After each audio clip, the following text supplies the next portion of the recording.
New developments in the fight over BGE's external gas regulators. Why Baltimore's top prosecutor dismissed charges against 3 protesters. Public officials are held to a high standard of public trust. More legal trouble for the state delegate charged with assault. The delegate's response as an expert weighs in on the role of ethics in politics. It was totally as allowed under the policies of the county. The Harford County executive pushes back on claims of wiretapping and monitoring other county employees. Why he says he did nothing wrong. Several Baltimore City surveillance cameras don't record while crime is committed right under them. Fox 45 News questions city leaders as residents worry about their safety. Live from WBFF in Baltimore, this is Fox 45 News at 10. Good evening, I'm Kai Jackson. And I'm Maxine Stryker. State Delegate Kaylin Young in legal trouble for a second time, facing assault charges involving his child's mother. That's according to police tonight. And charges dropped against a group of protesters who said BGE can install external gas regulators on their property. This all comes one day after the city council member called for a ban on the regulators altogether. Fox 45's Jeff Abel is looking into why City State's Attorney Ivan Bates dismissed those charges. He'll join us in a moment. We begin with Keith Daniels and the charges against Delegate Kaylin Young tonight. Keith. Well, Maxine and Kai, Delegate Young is talking about those charges. He's saying very little, but he is acknowledging those allegations. Now, he declined an on-camera interview, and he did not want our phone conversation recorded. Still tonight, we pressed the delegate about those serious allegations.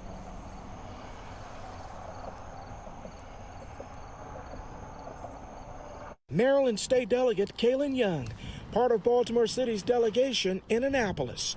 The Democratic lawmaker out front with law enforcement officials this last session, pushing for bills he says will improve public safety. But tonight, the delegate on the other side of the law. Fox 45 News has learned he's facing assault charges, his second brush with the law within a year. Roger Hartley, Of course, elected officials have the trust of the public. Dean of the School of Public Affairs at the University of Baltimore, on why the delegate's private legal troubles are also for the public. When an elected official is accused of a crime, again, innocent till proven guilty, but it is important for the public to know because public officials are held to a high standard of public trust. According to court papers obtained by Fox 45 News, someone called Baltimore City Police to the home of the mother of Young's child on Sunday, July 30th, just after 5 p.m. Police say Young went to the home on Edgar Terrace looking for his child. When he arrived, court papers say he asked to see the child, to walk the child outside. That's when police say the mother followed Young on the porch. There was a struggle for the child. The mother told police she was pushed and scratched. The child, they say, not injured. Fox 45 News reached out to Delegate Young asking about the charges. He told me by phone, I respectfully refer you to my attorney, Vernon Brownlee. By phone, when asked about the allegations and charges, Brownlee said, we look forward to defending Delegate Young's name and innocence once again. Brownlee's statement, once again, refers to another charge Young faced from November last year, an incident during an LGBTQ civil rights town hall held at the Reginald F. Lewis Museum. In that incident, Fox 45 News obtained video showing the interactions between Delegate Young and his accuser, Van Millhouse. The charges in that case eventually dropped.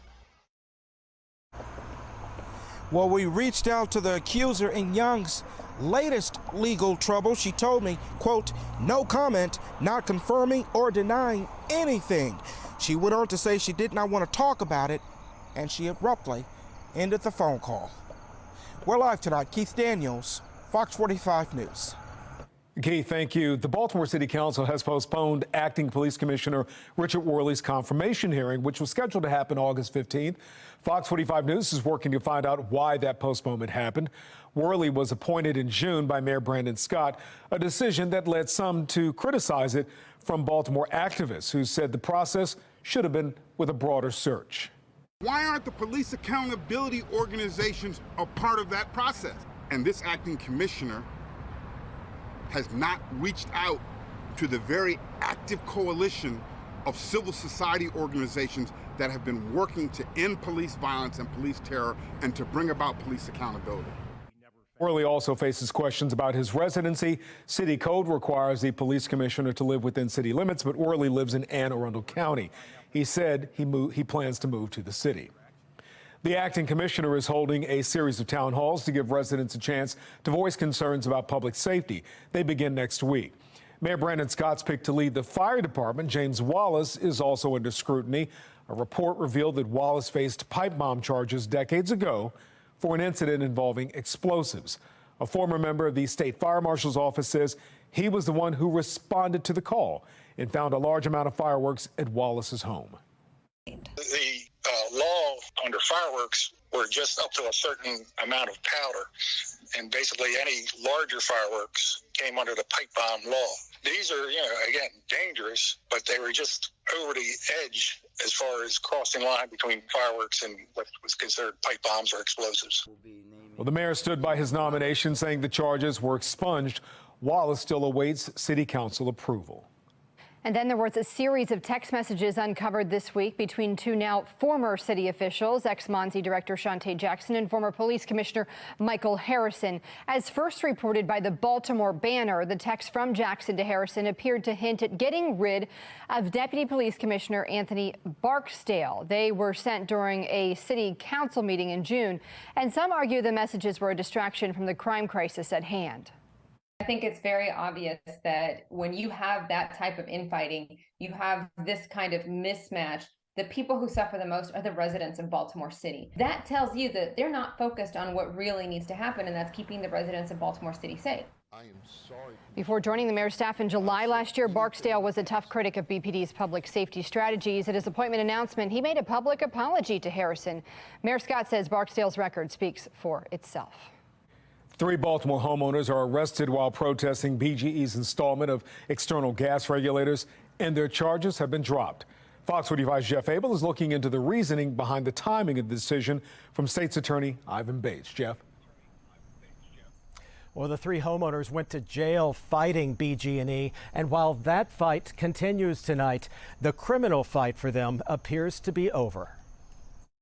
You're under arrest. 6 weeks ago, when 3 homeowners were hauled to jail, accused of interfering with BG&E, which had come to install external gas regulators on homes in Federal Hill. Then go this way. You have to go this way. The 3 women spent the night at Central Booking and were released. But today, they received the news. All charges have been dismissed. Prosecutors did what they had to do. They should have done it a long time ago. In a statement released late this afternoon, State's Attorney Ivan Bates defended the dismissals, writing, having spent approximately 19 hours in Central Booking following their arrest for interfering with BGE's work and creating a disturbance in a public place, these individuals have sustained consequences we believe are sufficient and allow us to move forward with dismissal. Specifically, the bill will ban the installation of external gas regulators. The dismissal of criminal charges come one day after City Councilman Eric Costello announced plans to ban the future installation of external gas regulators citywide. At the news conference, the 3 women who had been arrested in June were watching as the tide of support seemed to be turning their way. If it's so clear to everyone that this was wrongful doing, that BG&E overstepped and overreached, then why do we still have charges pending? But today, those charges are dismissed. But when they have no facts and no law on their side, the summary dismissal of these charges was the only option they had. We demanded it, and the prosecutors finally responded and did the right thing.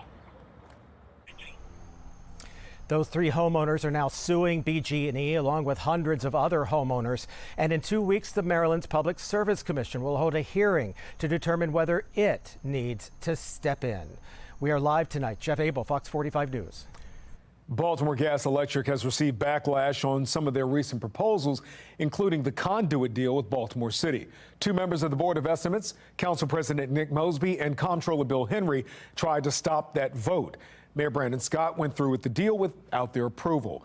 BGE requested rate hikes after that for each year of the contract. It increases the average bill a little more than $10 a month. The Maryland Public Service Commission still has to approve it.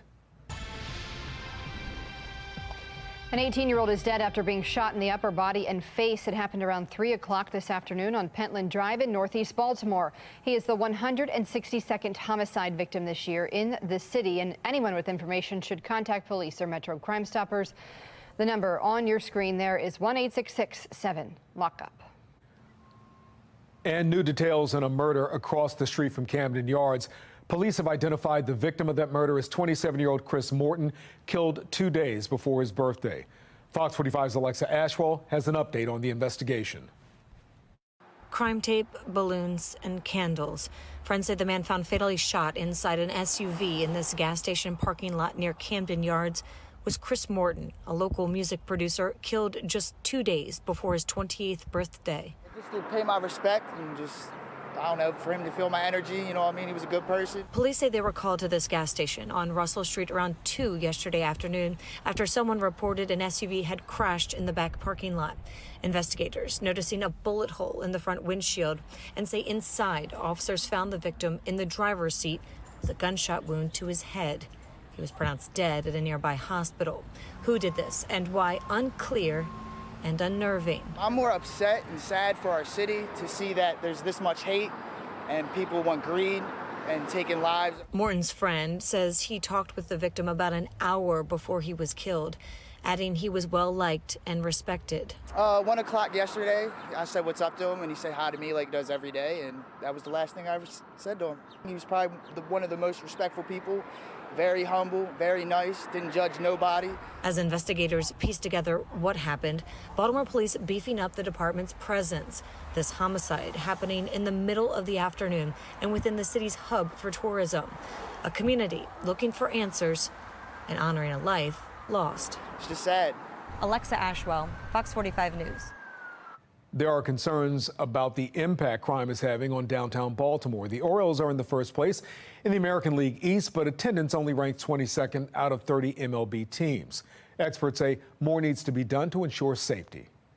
A lot of people have become accustomed to not going to downtown Baltimore. So the mayor should be talking about, we care about your safety when you come to Baltimore. We take that very seriously. We're doing things to make you safer in a city that has been quite dangerous historically. The change in the air, we have a mayoral election next year. And so I really view, and this might sound naive, that Baltimore City is going to have a great renaissance later this decade.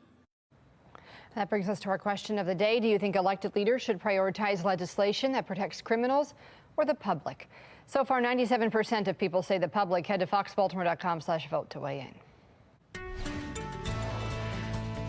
Well, as the Orioles continue to wipe out the Mets, it looks like we continue to wipe out rain. Looking good on the HD radar. Any showers, any thunderstorms diminishing as they move south and east. So looks like the end of the game is going to be safe. And overnight tonight, we're at 72 degrees through this hour. By about 1 a.m., we're at 70. 68 at 4 a.m. and 69 by 7 a.m. as you're waking up early on your Saturday morning. And the heat is going to be back over the weekend. I'm going to let you know we could be hitting 90 degrees again after only low 80s today. That's in my Weather Authority forecast. Coming up on Fox 45 News at 10 o'clock tonight, Harford County Executive Bob Casserly pushes back on claims of wiretapping, why he says he was within his rights to monitor county employees. Crime in Baltimore apparently aren't working. The concerns from residents as Fox 45 News presses police for answers. And the 1983 Orioles are in town celebrating 40 years since that iconic World Series title. What they think the current team may be able to follow in their footsteps.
I have every confidence that we followed existing protocols and rules.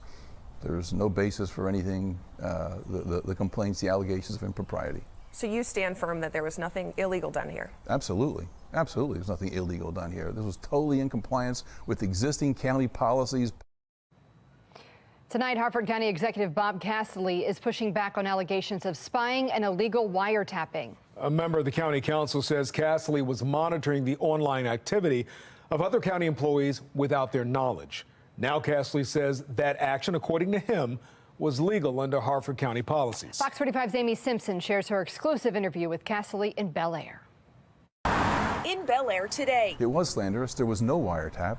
No wiretap took place. No attempted wiretap took place. Harford County Executive Bob Castley telling his side of the story. This was a one-time find out what's in the emails with regard to this alleged theft of $7 million. A one-time snapshot, you look and you're done. One person looked at that and reviewed that.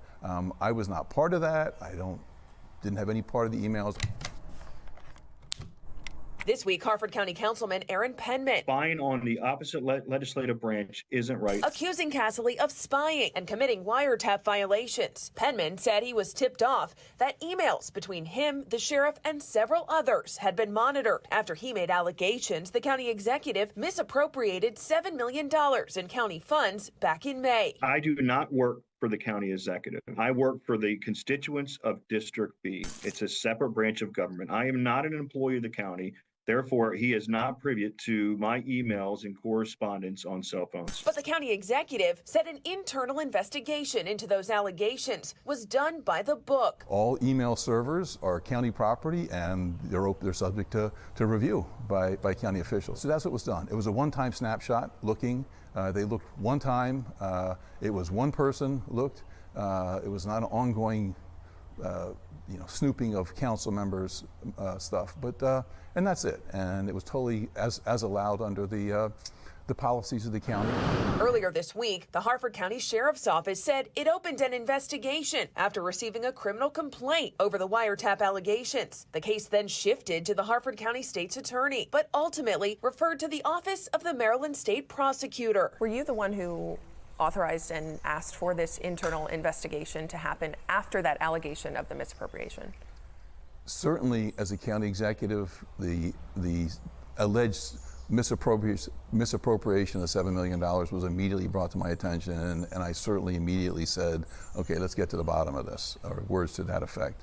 I did not micromanage that investigation. I was not aware that the emails would be reviewed. I found about that after the fact. Harford County's council president also wading into the debate this week as the elected legislative branch of county government. My colleagues and I are not classified as employees of the Harford County administration. Council President Patrick Vincenti said, in part, our collective correspondence with constituents and legislative matters should be held in a confidential manner. To say you're not a county employee, you get a county paycheck, you're on the county payroll, and so that's absolutely the case, that they are county employees, and they do come within the coverage of the policy. Today, Castley also throwing his own jabs. I've got some strong enemies out there, and unfortunately, Councilman Penman has emerged as the lead spokesman for that development industry. Pointing to this feud simmering over other hot-button issues entirely, coining a new phrase for the Harford County infighting. It's sad for me to see that his chief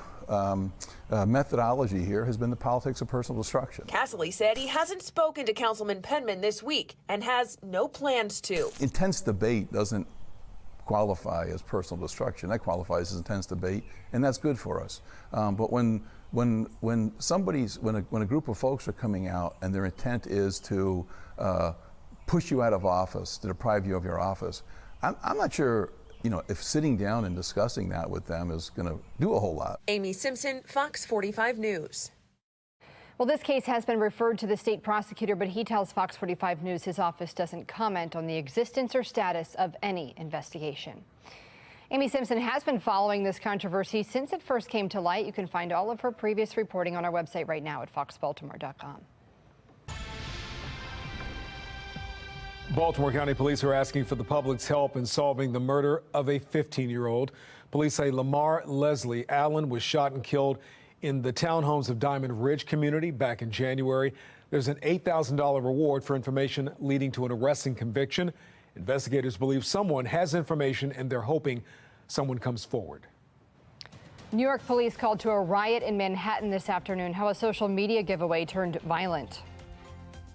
Donald Trump has been criminally indicted for a third time.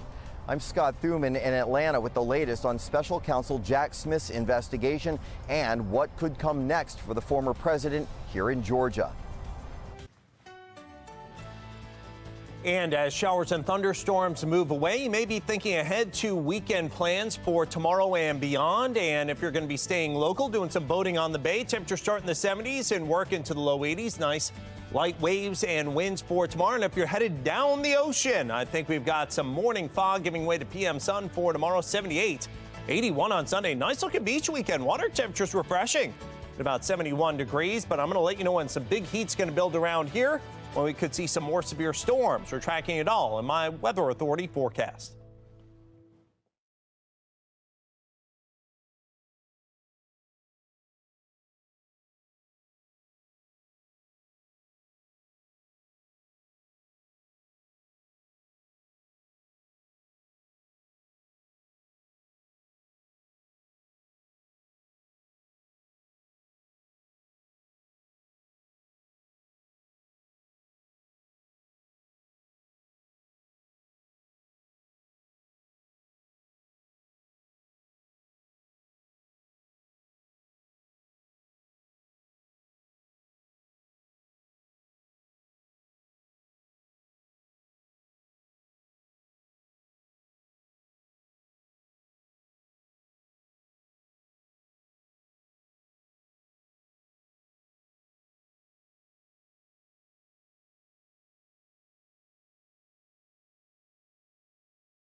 And we will completely finish the job. We are going to do something that's going to be so incredible. On Election Day 2024, we're going to evict crooked Joe Biden from the White House.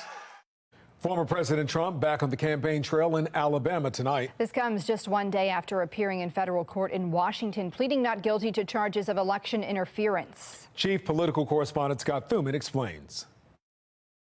In a twist on Trump's lock her up attacks against Hillary Clinton, he now finds himself on the receiving end.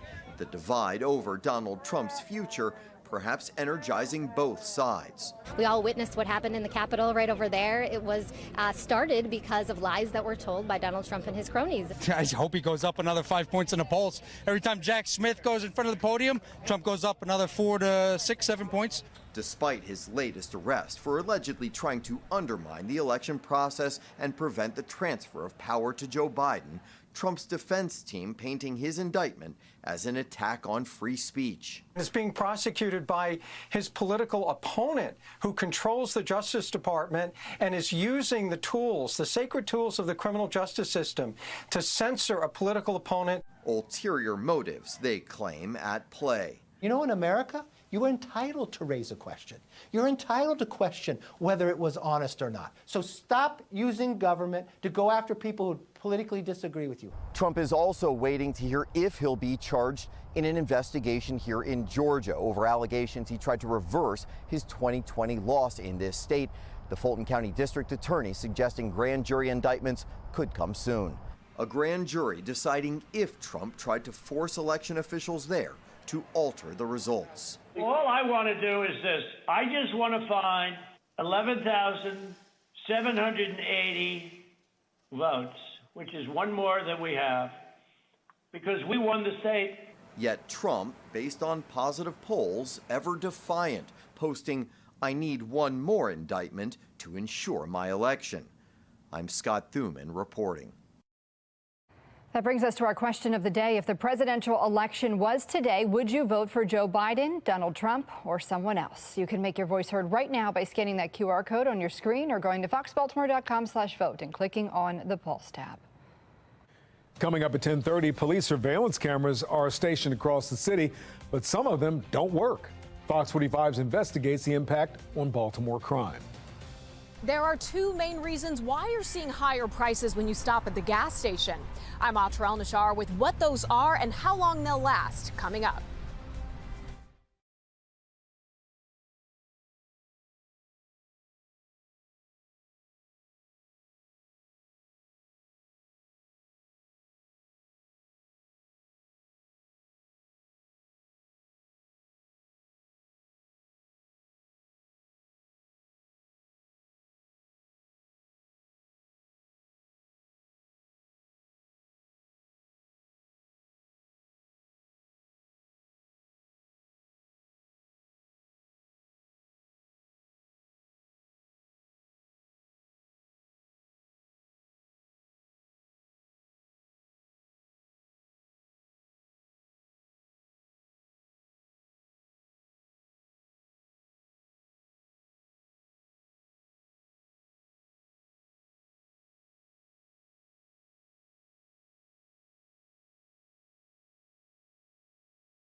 We're following three big stories at 10:30. More controversy for Kia and Hyundai. The latest issues facing the cars already susceptible to thefts across the area. And pain at the pump for Maryland motorists, why one expert thinks gas prices won't be going down anytime soon. Security cameras designed to protect Baltimore residents, but what happens when some of the cameras just don't work? At least 2 recent shootings have happened near these cameras, and investigators rely heavily on video evidence when working cases. Fox 45's Vincent Hill is investigating why the technology sometimes fails. They're the eyes of the city, watching your every move. 789 surveillance cameras scattered across Baltimore. But what happens when those eyes close? The way that the camera turns, it would have gotten this exact spot. Fox 45 has learned some of them may not always be working. So over here, Burnell Knight's Kia, stolen right across from a city camera on North Paca and Franklin Street. they told me that it's not working, that it's spinning out of control, and that they tried to fix it, but they have not fixed it yet. According to a June 2022 Department of Legislative Services report, in 2021, 12% of the city's cameras were not functional. 34 that August alone were down. A month later, only 6 had been fixed.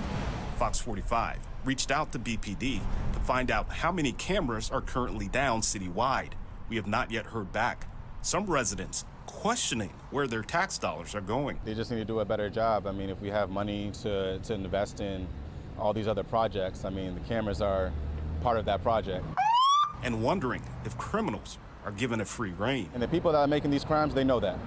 Like, they know they're not going to get caught. They know exactly where they can do certain things because, you know, they're not going to be recorded. The red dots on this map show homicides this year in Baltimore, which happened in the vicinity of a city camera. That's not cool.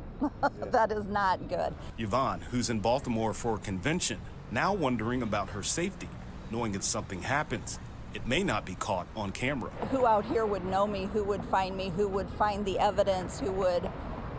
I'd become a cold case. Vincent Hill, Fox 45 News. Oh, the camera along North Paca Street has since been fixed, but Fox 45 News learned turnaround time to get a camera fixed could be anywhere from a few days to a few weeks.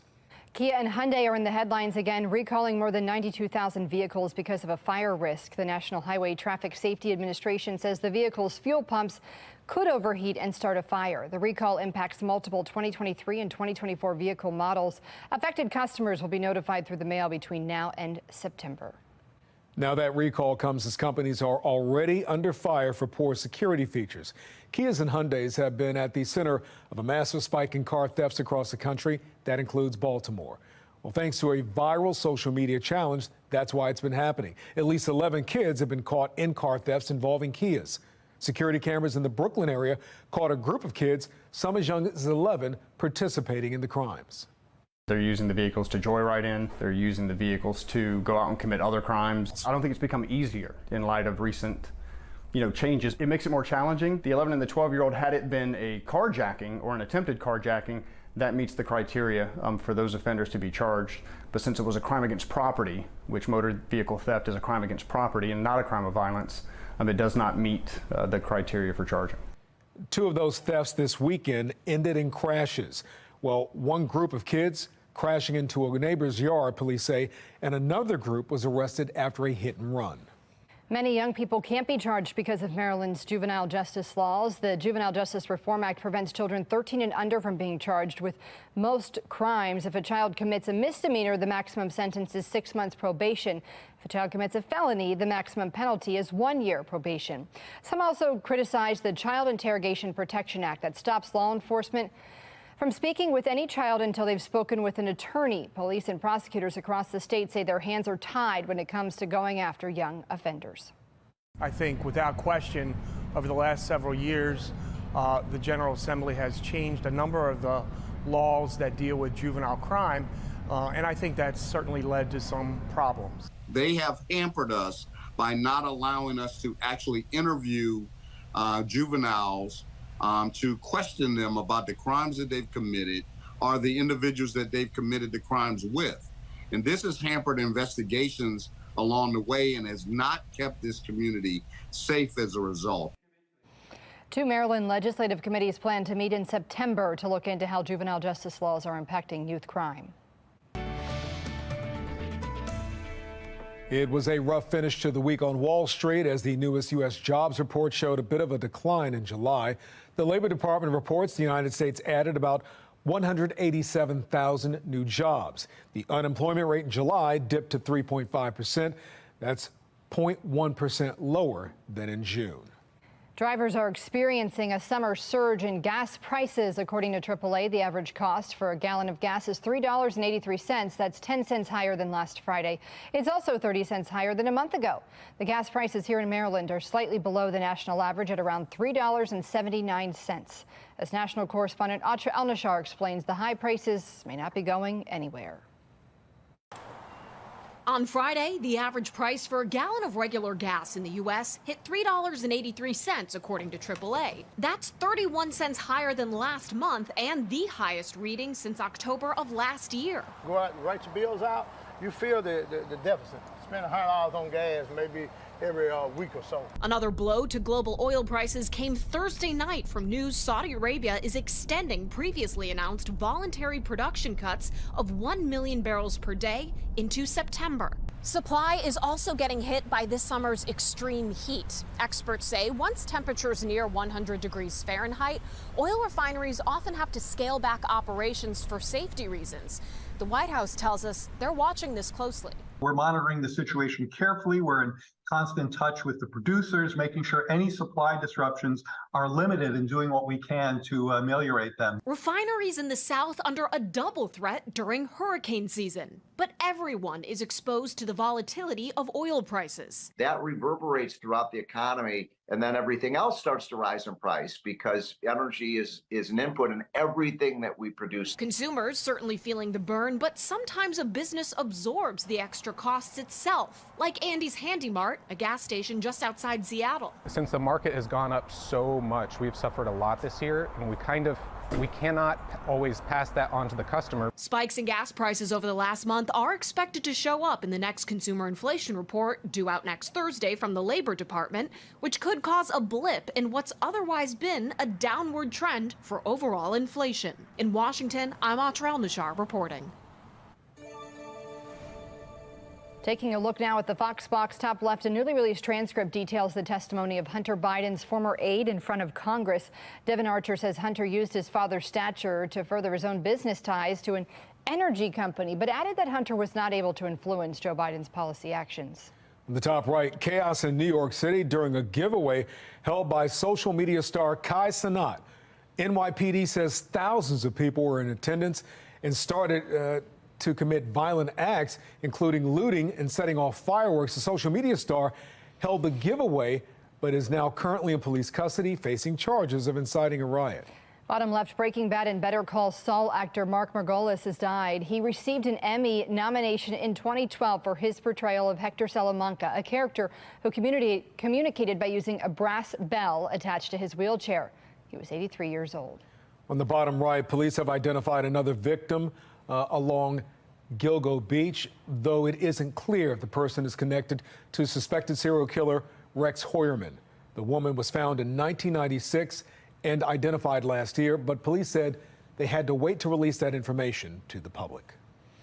Prior to disclosing this information, of course, we needed to contact all of Ms. Vergata's family members. And additionally, at or around the same time, we were beginning our grand jury confidential investigation into what has been known as the Gilgo 4. Police say Hoyerman, a New York City architect, was arrested in July for the murder of 3 of the Gilgo Beach victims. He pled not guilty. Be sure to sign up for News on the Go. Go to foxbaltimore.com and click on Mobile Alert. Sign up under the station tab. You can also download the Fox 45 app for your smartphone. Just search WBFF in your app store. It's a party this weekend at the Charmery as the popular Baltimore ice cream shop celebrates 10 years in business. Amy Aronson takes us through the new flavors available to you this weekend. The Charmery is celebrating 10 years this weekend, and we are actually kicking off the celebrations with David Alma, who's telling us all about it. You've got the full scoop on everything happening. Absolutely. It's a huge party with ice cream. 10 years? I mean, come on. It's a big deal. This is all about the musical legends of the DMV. We made 5 flavors based on them, but it's also about celebrating our communities that we're in. We have concerts at Columbia, here in Hamden, one at our factory. There's going to be partying in Chevy Chase and Towson. It's going to be amazing. And you've got a whole lineup of new flavors, so let's run folks through what they can enjoy in addition to your classics. Oh, absolutely. This one here, is our Heard It Through the Grapevine. That's a tribute to Marvin Gaye, DC legend Marvin Gaye. It's a white grape ice cream with ruby chocolate stracciatella. We got that PMA, Positive Mental Attitude from Bad Brains, another DC legend. That's our vegan flavor. It's a coconut cream base with peanut butter, matcha, and apples. Ooh, oh, it's so good. good. It all works together. We have that Toni Braxton, Uncake My Heart, Baltimore, Peaches and Regalia from Frank Zappa, and of course, you can't forget the Blues Are Brewing So many fun names. from Billie Holiday. That's our coffee base with blueberry donuts. It's so yummy. Okay, awesome. Everything sounds really good here. Top flavor over the past 10 years. What's your fave? Maryland Mud is why we open our doors. You know, I mean, that's the one that People come for, right? Absolutely. Okay, awesome. Well, if you want to come out and join the celebrations, we have all the information on our website, foxbaltimore.com. Here in Hamden, Amy Aronson, Fox 45 News. Still ahead, Boeing won't be held liable for 2 recent plane crashes. Why families of the victims say the Department of Justice is making a mistake. And showers and thunderstorms from this evening moving out, leaving a great pool day for tomorrow. Temperature